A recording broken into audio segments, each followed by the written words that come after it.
Hello, everybody. I hope y'all are doing well. This is MT Turtle. I'm here with Dr. David Jubb, and this is JUBBTALK on No Mind Radio. And today we're talking about the concept of alone. Dr. Jubb, how are you today, sir? Really great, MT. Yeah. Alone, do you have a feeling that big, large chunks of information put below are causing someone to interpret things correctly or maybe not? It'd be a cause of someone not to be necessarily suffered per se of all alone or all one. But what would it be if you've never been allowed to have a fusion, an idea of a fusion in the world, and that the masters that be only let you think about being isolated, and that there was no connection between any continents? Real quick, before we get ahead of ourselves, the concept of being alone. Now, alone broken up, you said, is all one. Right. So the whole earth is all one, and that is part of your body. Okay. So, one has to discover themselves to find themselves. Yes? Okay. But if you taught concepts which is a fusion, so for instance, you've really got in Minnesota, you've got evidence of Vikings there. Have you heard of that? I've heard of giants with red beards. Yeah, but like Vikings I'm talking about in Minnesota. Through way of maybe Nova Scotia and all that? Yeah. Okay. You heard about that? I think I might have. Yeah, well, pretty sure, maybe. It's for sure. Pretty sure, maybe. Parts of their local culture, of course, you've got an actual fusion going on there, this idea, don't you? Yes. Because otherwise you wouldn't be isolated, would you? No. No, you weren't either. You see? Okay, but if you only thought in terms of isolated, and, well, you could be controlled for sure, and we wouldn't need to have to negotiate with anybody if you just ran over people and suddenly, who was there didn't exist anymore. Yes? Yes. Well, it could explain things, do you think? Because don't you think that there's a bit of a museum, you don't, going on? A museum? A museum, you don't. What's a museum? A museum, you don't? It's when they confiscate all the artifacts. So, yes. Museum, you don't. Okay. That's definitely going on in our archaeology. In the museums. Yes. Museums. Well, curated not by we the people as to be behind anything, because it would be a fusion, wouldn't it? Sure. Your whole display would be about a fusion. I mean, they're hiding why stuff. wouldn't you include the Vikings? Why? Why wouldn't you? Well, why not? Because at 1362, you're finding relics that go back there. You've got Norse presence. You've got swords go back to this time. You've got lots of swords all sort of really identified today, and some of those swords actually really are Viking swords. The NFL football team, they were really Minnesota Vikings. Okay, so now you're... Okay, see, there's a bit of a culture, folklore about the Vikings, right? Absolutely. So you've got a huge habitation going on in sites around the world at the moment, like, back then, Cahokia, that was on the Mississippi, was probably the biggest city in the world at the time. That was on the Mississippi. What was the name of the city? Cahokia. Cahokia. Yeah, right. Okay. Cahokia. You've got... in the state of Minnesota alone there, just as we come back to that, you've got concentrated Native American, you've got quite a variety of various things that's been found there. It's called skeptics really put in charge, Isolated. They're drilled not to, cause any fusion of your brain. Or body. Or the idea, of course. So a race of, giants, for instance, who did mining, they were so interested in mining, they did so much mining, these giants. Yeah, all the stories talk about them mining. Well, talking about giants, you brought up a good example the other day when we were talking about how I'm about 5'10", how if I went down to Peru or somewhere where they're used to how tall are they? About 4 feet. No way. So I would look like a giant down there, Yeah, you know? yeah. So that was A interesting. very tall person back in those days might have been 5.5 feet. All right. Ladies in Peru, watch out. Yeah, Tall guy coming to town. Hundreds of giants found their way under the mounds, and then when the people first came here, they couldn't help themselves but finding all these giants. And then what do you do to try to control it? You know, so you can't have a fusion, you know. No. It's like, no. And so you keep it like under watch. Sure. And you've got And that would be a the race of Davidians, which was redhead giants, you know, accredited with colonizing parts of Mexico City, the older part and things. Absolute, no question about it, a long time ago, you see. Yet you really read more, or you look into this, actually, if you're interested in the Path of Hollow Bones, which is a work which we've done. But what do you think about the folklore? Do you think... I think it's there for a reason.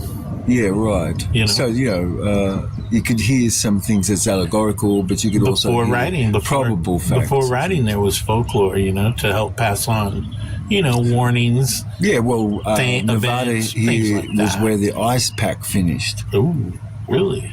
Yeah, Okay. yeah. Like where Lovelock Cave is, Okay. where they found the red-headed giants. Red-headed giants here in Yeah. Nevada. But if you go back 13,000 years ago, you're going to see lots of lakes, and the Sitaka, or the Sitaka, they were called. They were really red-headed giants. Really? Yeah, they Okay. occupied. Why are they keeping that Florida, from us? going back 10, Why 12,000 are they not years sharing that more? You know, with the people? because, like I said, it shows a fusion, doesn't it? It's I don't know. It means that a lot of people were here. Sorry, that's true. Well, yeah, but I'm not arguing. I'm do you just think saying. that? No, but do you think the rest of the historical condition has taught people to feel isolated Sure. and alone, Uh-huh. and that there was no development anywhere else? Yeah. Only maybe somewhere or something. Yeah. Okay. But you know what? So, but do you think that's wrong as far as this is concerned? Because Sure. because that's true. Like it means a fusion can have had to have existed. Mm-hmm. And how could you just dare say suddenly happens no? all the We only time. found something, but you can understand the Yeah. motive behind. You can people count who on it to said happen. that. Fusion will happen. Well, it is. Yeah, It's like, oh, it didn't happen though. it did. Yes, And you it see. will. Under isolation ideas, it didn't. If you had to go along with Darwin, you know. Think about all the fusion that's going to happen when we travel to different planets. Well, anyway, the most reliable authorities, of course, you know, you've got skeletons that are, 5 foot thigh bone. Mm-hmm. So that, And then they find some little people in Thailand or out there in Indonesia, somewhere like Hobbit type tall. yeah, well, a hobbit would only be half a thigh bone, Well, and the thigh bone was only 5 feet of a well, there you giant. But that was only a thigh bone of a giant, like 20 feet. Well, they found them. I heard. I saw it somewhere out there. Yeah, there's stories and things which should be just considered that people could have been really tall in the past, even up to 60 feet or and short. something. But certainly they found skulls which you could easily put your coffee cup in the eye socket. Wow. Dang, those are some big eyes. Oh, yeah, no, you could put every head covered over by... They must have been dark all the time in the dark. Hey, I was going to ask you something. I can't remember. But it's a very slumberous time of enactedness, but you've got vaults and you've got massive giants, which really here, have been found. They were all around about 8 feet and things. You've got the Olmec, and how do you... Oh, they had those big cement heads. And yeah, so how do you get that if you don't have a fusion? That is a great question. It's Ethiopian, okay? Really? Of course it is, because that's where, the more were. But they're finding the heads where? In Mesoamerica, the Olmec. Yeah, what country would that be? Middle America. That country? Yeah, Middle America. Okay, because it's all over multiple countries. Well, it's all up and down the west coast. It was the Olmec Okay. of the Turtle Island. All right. the mother culture really began looking at, great societies really long before anything would be acted. But big stoneheads, of course, you've got, massive Ethiopian trait sort of in connections, and a great significance of the fusion, of course, and Queen Califia back then residing in California, and large colossal stone monuments and stone heads weighing up to 40 tons. Wow, that's heavy. Yes, it is. They were quarried from sometimes 60 miles away or more. So you've got to show us a bit of a sophistication to transport stuff. But basalt that was quarried many miles away, exact measures and things like that. You've got radiocarbon dating, and a lot of this goes back even, like 1,200 BC and before, and 900 to 400 BC was a sort of an Olmec Kushmore Empire, there here in America. So bath salt. You said bath salt? About bath salt. Okay. Let's see. Maybe it was a word. Back then, Uh-huh. it shows that radiocarbon dating showed them to be, 1,200 BC, back this time, sort of, Wow. for the Olmec. Yes? Yes. So the heads served sort of as religious, spiritual sort of representation, and you'd go and you'd gain some clarity in front of it and this sort of thing. But accounts exist, sort of large Amazonian women, or a really large force came to help ancient republic protecting the continent, the lost continent. But all was really far closer, much more, and all comes to be drifted further away. So the Amazon in a smaller women, earth. Amazon women actually existed. Amazonians, absolutely, they found evidence of it. For Wow. sure. Absolutely. That's amazing. Yeah, because they were bigger women than men. Amazing. Did that word come from Amazon? Amazing. Yes. The Earth didn't have oceans, yet was extremely lower, the oceans. Of course, a place called Kuman, or Kandan, and Kanada, and Canada, Canaan and Kuman were the places that's mentioned that people would go to from India. So it includes Canada, and Kandan and Kuman. So these were areas. But the Iliad had adult women that were at least 5'10", 6 feet, and they had light complexions. I mean, they really had tan skin. And they copulated and kept only the female children. I mean, they gave their sons to the Massa kings.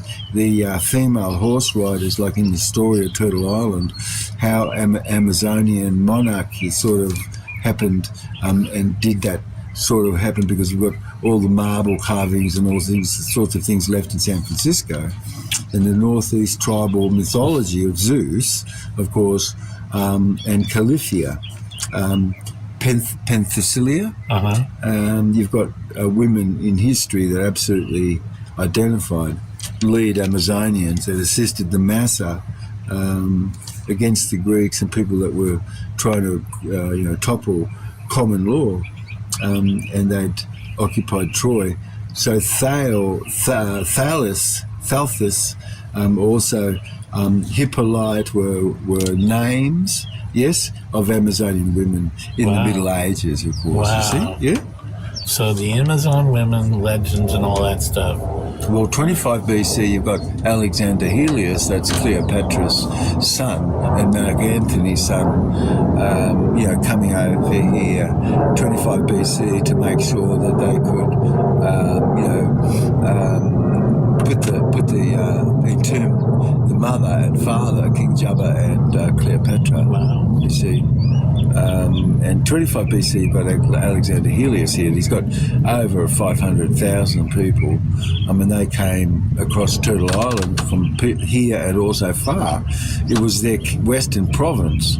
They always came up the Mississippi through the connection with the Embarrass River, and none allowed to go see like the King Cave that cave that was found, in the Grand Canyon could connect a lot of things, couldn't it? Because that was a cave that 500,000 people could at least have lived, so it's said, you see.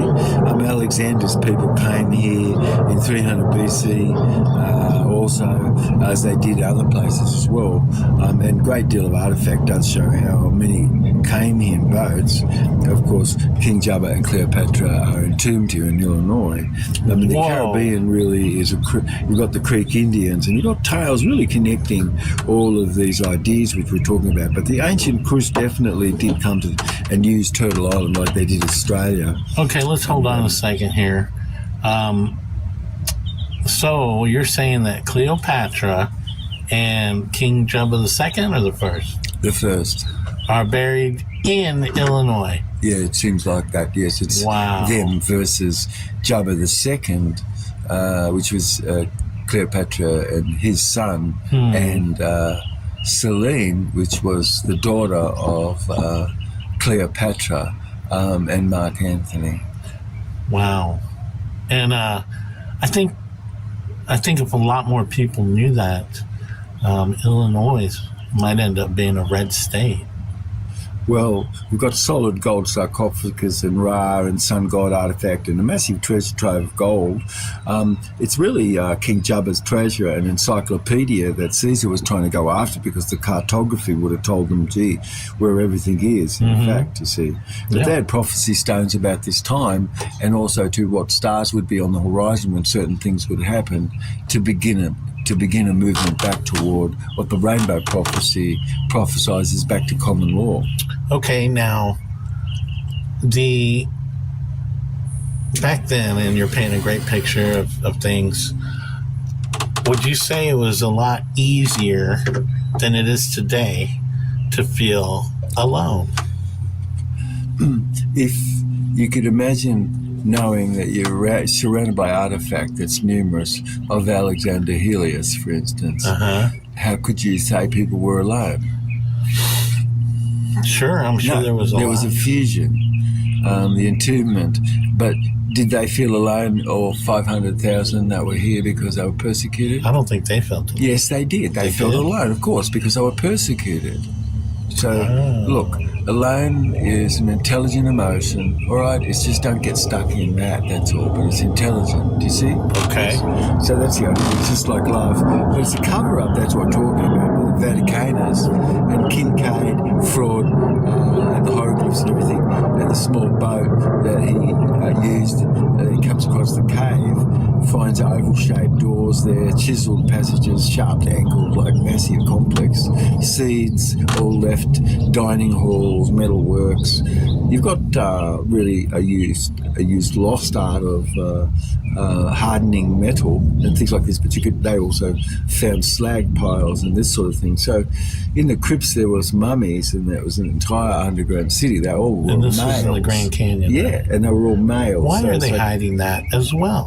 Well, because it's a fusion. Yes. Isn't it? Yes. And now you can't keep going along saying, what?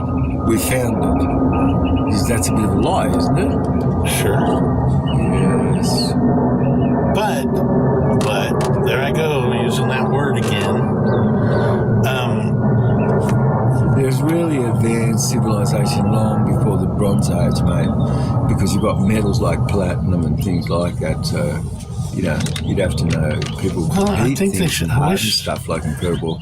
But the giants museum, you don't. It all gets disappeared, doesn't it? Yes, and you know what? I just want the truth. To imagine that's just some advanced race. I mean, if you've got criminals, they don't care, negotiating nothing. Of course, the rainbow prophecy really is about how we get back to common law, but 12,000 kilometres away from Egypt. And Egypt had common law? Yes. Oh. Okay. That's the first one. We had Baal, meaning a lord. We had two different types of things going on at the same. Egypt was common law. Yeah, they had gold they gave everybody. A lot of the gold that was there could have been gold they would have given to the soldiers when King Jubba was defeated and little Jubba was taken as a prisoner by Caesar. Really? Yeah, in his court. Wow. So he raised Cleopatra and King Jubba's son. That would make a good movie. So this really is the proper story. Everything else is sort of really made up a lot. But the Vikings, in 1000 AD, decades, of course, all knew the Minnesota, territory and everything is the Western Republic of the Moor, and Minnesota giants, which used to be, of course, accidental gravel digging and all sorts of stuff, has really run into our species' bones, no question about it, which is really huge. So in 1888, you've got a prehistorical race of giants, actually up to 8 feet tall, in northern Minnesota, and finding the evidence of all of this. And so large, gorgeous old mounds that they found very large, close, sort of maybe 9 feet, huge, bizarre sort of cover-up types of things going on all the time. Yeah? Yes. Never not. So divining, which could be used to learn how to read skinwalker types of conditions and note that something's hidden in the ground and these sorts of things, is a teaching the medicine people used to have. All this was used to find much in the landscape, and the remains of 8 feet tall, sort of really double teeth, sort of twice as thick as our own skull. You've got serpent mounds, the Birdman was 8 feet. You've got the Hopewell giants, which really have been found, So in the Grand Canyon, what's the reason why all of that's off limit and not anybody can have been able to verify anything? You see, according to the Younger Dryas era, that melted Atlantis was sunk and the ice sheet melted. And all flew in the sky and had humming sounds, so it said, and gods came from the sky, and it was really what people saw coming out of the ground when they came out of the ground.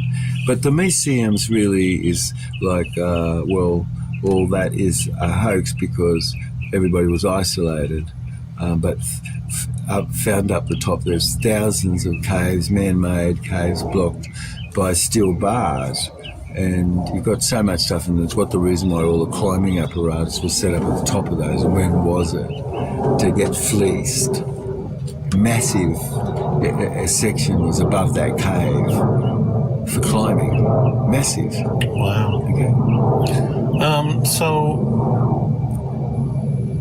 would you say being alone, you said it was a, what did you say, like a smart emotion? It's your own autonomousness within yourself and how you keep yourself company. Of course, your ordinary sense of it preceded in yourself as being eye-aware, which is just common. You're in the moment and you're not taken by stuff that's in your head. It's not special, really. But when you say you, well, there's maybe something is signed over or some right, and I'm not sure what the property is where something is where you is. But someone guarded property and could have never been given proper consideration because they're the ones who actually kept the property. And if you don't represent yourself and your own self-autonomy, how do you have interrelatedness? And these two things have to be balanced. And so, a fusion brings the golden age back again. Okay, fusion. So what I'm trying to get at is there anything that you can give to people listening on how to deal with being alone or loneliness? You ask yourself, am I aware? It simply means I is empty and am is care, simple. So you're just saying, am I in I and care? That's it. And so nothing else can be there. You see, kind of thinking anything else. And so this is our original state, to be in the moment.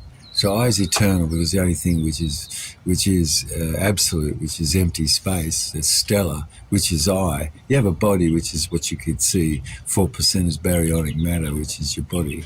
And that's temporary and would come and go, but I doesn't, which is held by the living ether of those living. And in that I is a witness of your own birth and everything, and a storage of, as a witness more or less, of all the events and things that's gone on, sort of thing. But this I is more empty. It's just not got a story in there per se. But it does have a universal intelligence. Like you would only join like with like. You wouldn't join the like and living with the dead or fictional conditions like alphabet soup land is going to be mixed up with Sally and Mary. See, no, you can't. Because Sally and Mary are living, they could be joined together, but you can't bring alphabet soup land to them. Sure. You see? So it's trickery what's going on. They need to be fixed. And the living is above the dead. Well, certainly all these things would be the evidence of some type of constraint going on. Like if you didn't know that we had a dry continent, often between passages of things when ice was all held up, and there was no water flowing, well, yeah, you could walk various little land bridges. So is that a fusion? Fusion. Again, it's a fusion, isn't it? Well, it sounds like the opposite of alone. It's a golden age that you realise this. It's more called inclusive versus frozen logos. Frozen locals. Logos, yeah. Logos. Logos is how you judge a symbol to put it into word. But shape, centicness, and things like that has qualities. Yeah. So something is more uniform and inclusive, and something is exclusive. And well, you feel alone when you're exclusive, right? There's some things which is exclusive, meaning your feeling, that's your property. It's exclusive to you from others. That's your property. Some things that's your property is exclusive to you. I see.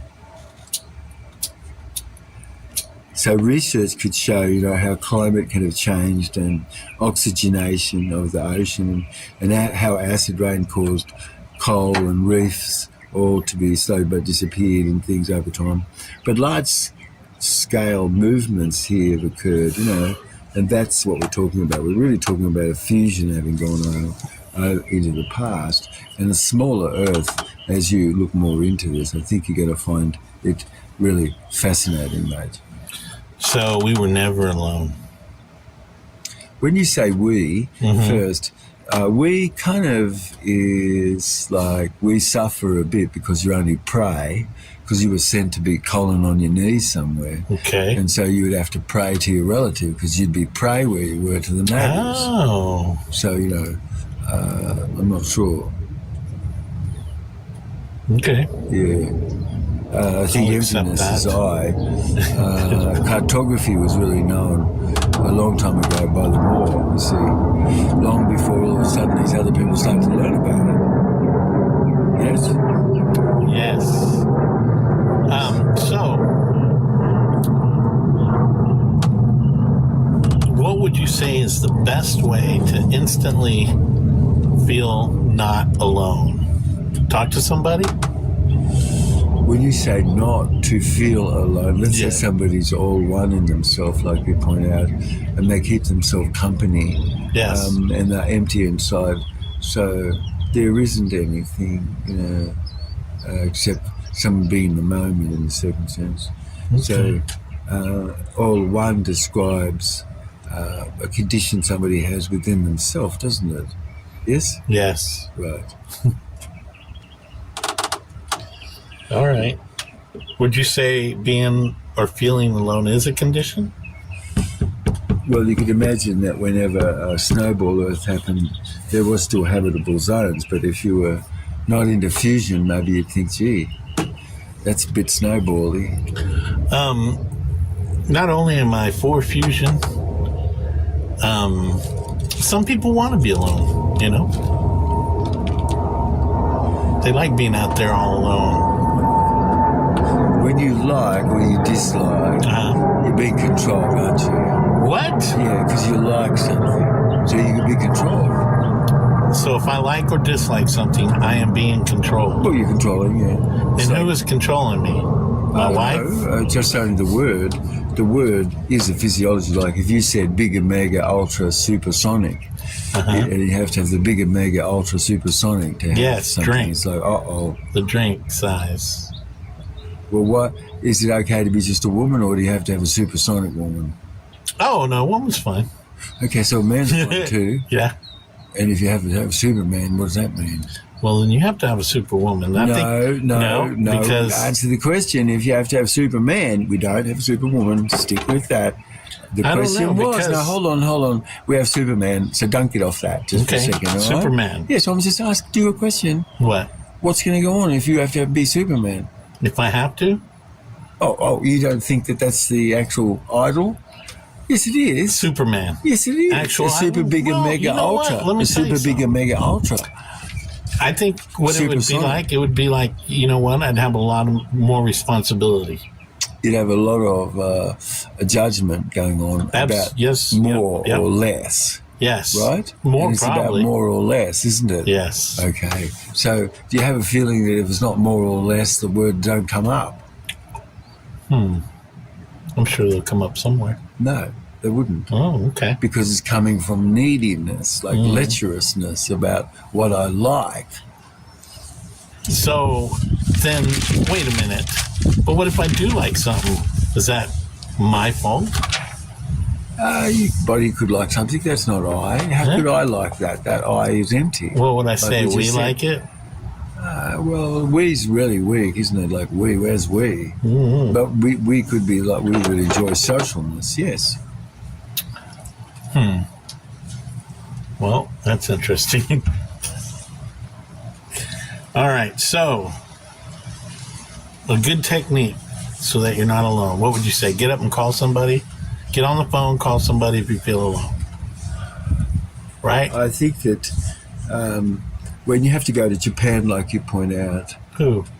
because, you know, you got ran over by a ghost in your brain. Okay. Now you have to go to Japan to get it fixed. Okay. So I wonder about all that. Could something be just clipped in the bud? Like if you're empty, you don't think that's going to help you? I'm trying to keep up. Yeah, but I asked you. If Yes, you're you empty, asked will me that so? help you? Would it help me Yeah. if I went to Japan? No, if you're empty. There's nothing wrong with being empty. Okay, but is there something wrong with being empty? I don't think so. No, there isn't. Is there something wrong with having things in there? Oh, it can be. Yes, it can be. Murphy's Law. Well, and it goes back to that old saying. No? When you get the mind, you mind the gut. You got the mind and mind the gut. That's right. Every Sure single thing. word we use has a physiology. Really? Yeah, so, you know, if I recommend this to be more some challenge that you're working through versus, no, this is a problem, meaning it's something you could, wouldn't have been able to be overcome. Okay. All right. Permanence could be words that you put toward what's excellent versus your ways and whatever followed that. It's sort of like a judgment. See? Would a superwoman need to have a superman? Look, does a man need a superwoman? The question is. It wouldn't hurt. No. But no. Okay, so it hurts because at this moment Probably wouldn't women are hurt. Probably wouldn't inferior. hurt. I don't think so. Well, that's what you just said. You just said, Why? I need a superwoman, meaning No. women themselves I are not asked, right. did women, do they need a superman? Now, Well, hold on. would a man want a Hold on, superwoman? hold on. I wouldn't turn one The down. question is, does a woman want a man or does she think he's inferior? That's the question. Oh, And definitely. she has to have something that's super man. That's right. He can't be a man. No, he has to be. A superman. Thank you. So, You can't be a man. so if you're a man trying to overcome loneliness, you want to act like Superman at the bar. I think that first the complexity is the way you're thinking itself could be disastrous because it's first got presuppositions of adversity or dichotomy, not noted or challenged and gone along and accepted, which there's a slippery slope about that. Because if you're empty, then there's not anything there. So how did something stick? That's the question. How the Superman thinks stuff? No, I'm asking how something sticks there. Anything, if you're empty. You know what? If I knew that, I probably wouldn't be here today. Yeah, well, I mean, I think that people should quiet their internal dialogue. That could be something nobody ever heard before, but it should be emptied out. Well, and you know what? You always think of emptiness as a bad thing. So empty in your mind, right? No, it could be a good thing because once your mind's empty, now you got room Well, how to put more in relaxed there. you are in your shoulders, in your tummy, Yeah. how relaxed you are with your breath and things like that, you know. Those are all things. how cholic is your voice. That's another thing, because voices could be very blurry and yes, clipped. Mine's very blurry. Blurry and clipped. Yeah. So blurry and clipped, it would be like this, and you get this right now. Okay. It's sort of very, that's no-go. Adversive. I don't think any woman would be interested in a man that talk like that. No, they're not. Unless it's a rare, it's a rare raise fetish. Your voice a little bit rare when you're fetish. around her. You say hi. Oh yeah, raise your voice. Hi. Yes. Really? Yeah. Or just hi. That'd be probably better. Well, you can, hi. How are you? If somebody's really interested and excited or open to someone. Yeah. By, how they started up high and end up down low. And here's another thing, right? They say the younger generations are more lonely, right? Because they're stuck in their rooms. But here's the deal. Oh, no, look. What would you think if you just think imagine this? No, I'm going to ask you something. I got something. But what about somebody who's in front of their idiot box? Yeah. Okay, and is that their meditation, the idiot box? It can be. No, I'm asking you. Yes, it is. It's not mine. But it's not living, is it? Is it? No, it's dead. So people are going to be isolated like that. Before I forget the thought. So before I forget the thought, which was, let's give a couple of for people that are out there that really don't have any social skills and want to talk to somebody, say at a bar or somewhere or whatever, just want to. They're lonely and they just want to say hello and talk to somebody. Oh, how good is that? You can use modal operator as a possibility in front of everything you said. How about starting with just hello and a smile? No, well, it's a bit... Why not? Well, you hello. could. Yeah, no, but it's a bit shallow. Really? It's very shallow. I'm trying to think of something simple that people that feel alone... Why not have 4 or 5 things that's very interesting to you and start out with, I wonder if, is that interesting? Is it... Is that what you'd go up and say? Well, that's interesting. You're asking people to be open to hear something and giving them flexibility about it. Mm-hmm, yes. Use a modal operator possibility. You can say, I wonder if is it possible. That's interesting. Oh, so that would be a good way to start say, something. Excuse me, say. I wonder if it's possible that I buy you a drink. Yes, you could, really? Because it could be just a way for you to be there. Yeah, say you're at a or like say you're at a sandwich shop. Hey, can I buy you some salami? Would you like a pound of salami?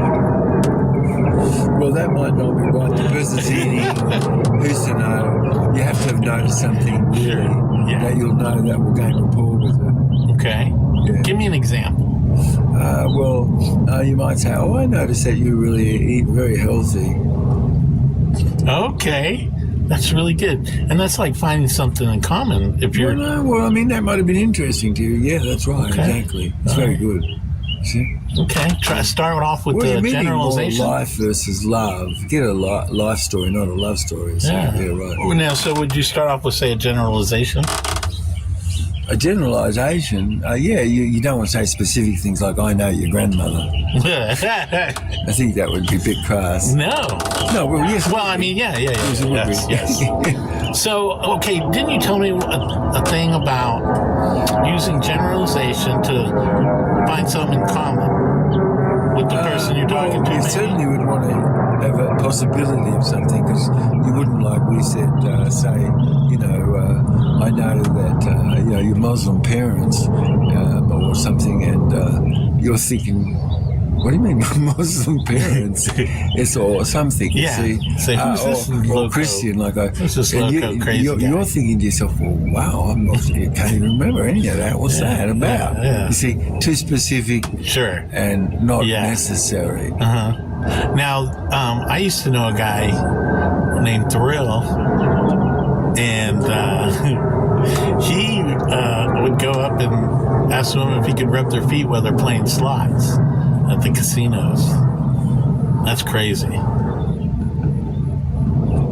I think the first, as you said, lecherousness and how much somebody would go to be a lech, like you said. Oh, okay. There's degrees of lechery, of course. Okay, lech beam, so that people lechery understand. Means you're a lech. Okay. It's like, you're sniffing bicycle seats. You've got to get satisfaction. Oh, no. Sorry, but no, I mean, it's younger people are into that. Well, it's good to know what a lech is. Younger people are into all that sort of thing. Anyway, so where I lost track was younger people could use something to break the ice, to help them break the ice socially. Well, why would they? Because it's an armpit they love. Well, then they would have to go to an armpit pheromone. bar. Pheromone is exciting to them, see? Well, no, but sure, they can tell that they're attracted to somebody or like somebody. Yeah, but if there's no pheromone, you have to there's no break the pheromone ice. there. No, and that's we just true. want to come up with a simple. Yeah, but if there's no pheromone there, don't tell me it's going to have a big thing about somebody. No, It's a simple way what happens if it's pheromone to break the ice. See, this Hello, is out of consciousness. and a smile. Well, everything that you have as an inner smile with everything you do is going to help bring people to you. Okay, If you have so smile. keep rapport and playfulness, sustain your playfulness, those things will always help you forever. Sustain your playfulness. Because that's your definitely. original self. So you want to start off with just be smiling. That attracts people. Well, no. Just have an inner smile with everything. Okay. And stop this other stuff that you turn it on and All off. right. No, that's wrong. And good example of generalization, right? Say you have two people running for president and people argue, I'm going to vote for this person, I'm going to vote for that person. And a good way to avoid that argument is just come up with the generalization, say, well, it really doesn't matter because they both work for the same boss, right? Am I right? And you can avoid a nice, lengthy conversation. No, I think that a narrow-minded condition someone has to just put it to be something so narrow-minded like this isn't truth per se, because people, you've taken their breath away with what you've said, and you feel no, it's just two mixing things up a bit, you know what I mean? There'd be ways to get someone somewhere there, but you'd be having a good respect and care for people to bring their mind along where something is. Wow, Otherwise, that's great. It's just wham, bam, thank you, ma'am. Yeah. It's like, well, yeah. And that exists in minds too, not just physically, but mentally. All right, well, ladies and gentlemen, as you can tell, we've got way more to talk about, but that's it for us today. I hope you learned something. I think being narrow-minded leads to being alone, so try to open your mind a little. And I hope y'all are having a great day. And Dr. Jubb, what would you like to say to everybody today? You live what you speak and speak what you live next, and every single word you use has a physiology, MT. I love it. All right, folks, we'll catch you on the next go round. Have a great and wonderful day.